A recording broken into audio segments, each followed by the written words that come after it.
Welcome to another Joint Movement DPTs video. Let's go ahead and hop into this video on how we finished our butcher block countertops.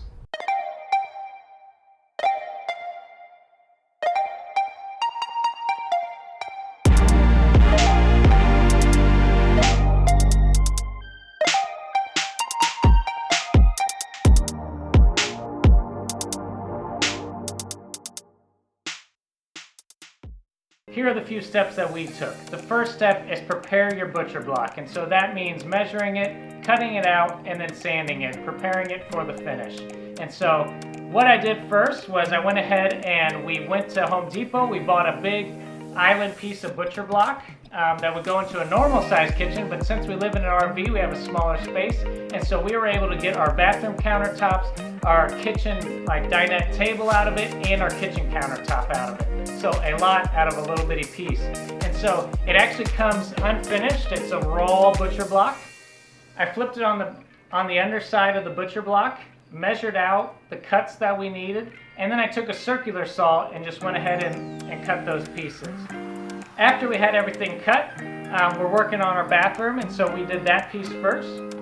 Here's our bathroom piece, so this will be our bathroom countertop. And so what we needed to do is we had to cut out the sink hole, and so we have to do that for our bathroom and for our kitchen.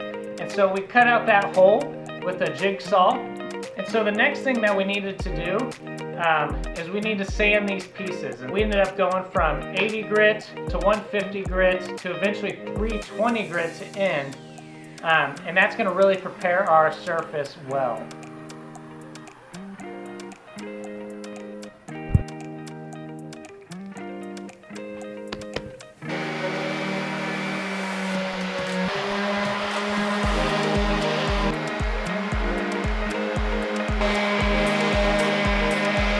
Here we go, 320, super smooth.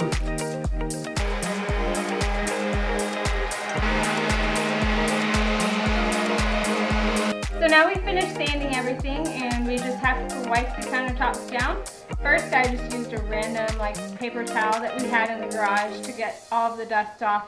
And then we're going to go back over with tack cloth that you can find right by the sandpaper and all of the wood stain in any home improvement store. And this just gets all the really fine particles and the dust off. So let's get started on the cleanup process. I'll show you guys this cloth afterwards because it's going to be covered in dust.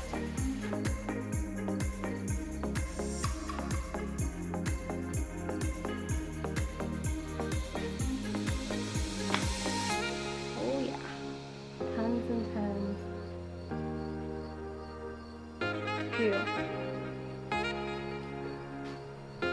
So this is our tack cloth. It feels so weird. It feels like it's covered in beeswax or something, but it's 100% cotton.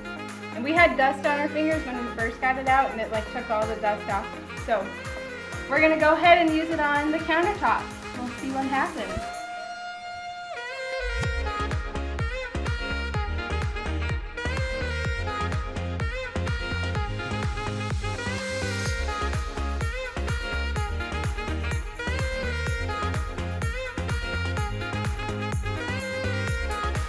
Okay guys, we have all of our butcher block ready to go. Now we're gonna go over how we can finish it. And so at this point with your butcher block, you have a few different options, and this was really tough for me and Megan to choose what we wanted to do. One way you can do it is you can do an epoxy. An epoxy is gonna be kind of like your bar countertop. So it's gonna give you a high gloss finish. It actually hardens, and so it's a very hard surface. It's the most protective and it's the highest gloss. Epoxy was a little bit too high of a gloss for us. Your second way you can finish your butcher block is you can actually pick out a stain. So any type of stain you want, if you want it a little darker, if you want it a little lighter, go ahead and stain that raw butcher block and then put a polyurethane coat over it. We've used polyurethane on some other of our house projects and it's turned out great. You can also put, we've seen that people put water locks over their stain. So that's another way you can go ahead and finish your butcher block. So we decided to go with a butcher block oil. So there's tons of butcher block oils out there. We actually chose a Watco butcher block oil and finish. So the butcher block oil is actually going to seep into the pores of the wood and seal it from water. And so that's the big thing that everyone's trying to avoid when you're using butcher block countertops. How you apply your oil. So we've heard a couple different things. One's to use a grocery bag so the oil doesn't soak into your applying cloth. So we're going to try that with some grocery bags just so it won't soak up so much here and it'll leave more on the butcher block. If that doesn't work, then we're just going to use a clean microfiber towel rag so it doesn't leave anything behind. With the oil, you're going to go ahead and put a coat on there, a nice thick coat, and then you're going to let it sit there for about 6 hours. So this product recommends 6 hours. Let it dry, let it seep in, and then do another coat. Now you can do as many finishes as you want. The more you do, the more finished look you're going to have.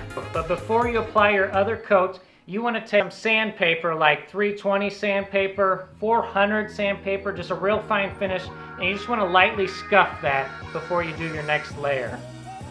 One thing we like about this butcher block oil is that it's food grade safe, since we are going to be using it, of course, on our kitchen countertop, and then our dinette table. We're going to have a lot of food on it. What we found through our research too is a lot of the polyurethanes are food grade safe too after their curing process, and that's different for different products, but typically it's about like 7 days of drying time before you can actually put food on those counters. And once you're done sanding, what you're going to do is just use some tack cloth just to pick up all that dust and fine particles between doing your finishing coats. And then really it's just rinse, repeat. And so you're going to do this process over and over until you find a finish that you like. And when the butcher block is not soaking in anymore, butcher block oil, and that's when you know when it's watertight. We are done with the butcher block and we've already installed it in Big Betty. Go ahead and check it out, guys.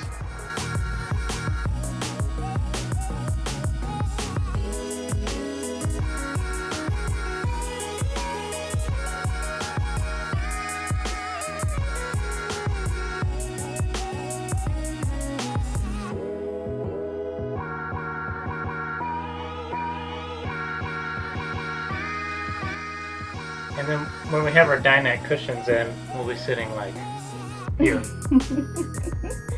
So, not down here, but more up here. So, that'd be a whole lot better. Because right now, it's like I'm shoveling in the food, but here, you know, I'm elegant, you know, pinkies up. Thanks guys for watching. If you don't already, hit that subscribe button, smash that notification bell, or follow us on Instagram. And thank you just for watching and following along with our journey. Hopefully this video was helpful and there'll be more to come. So until next time, see ya.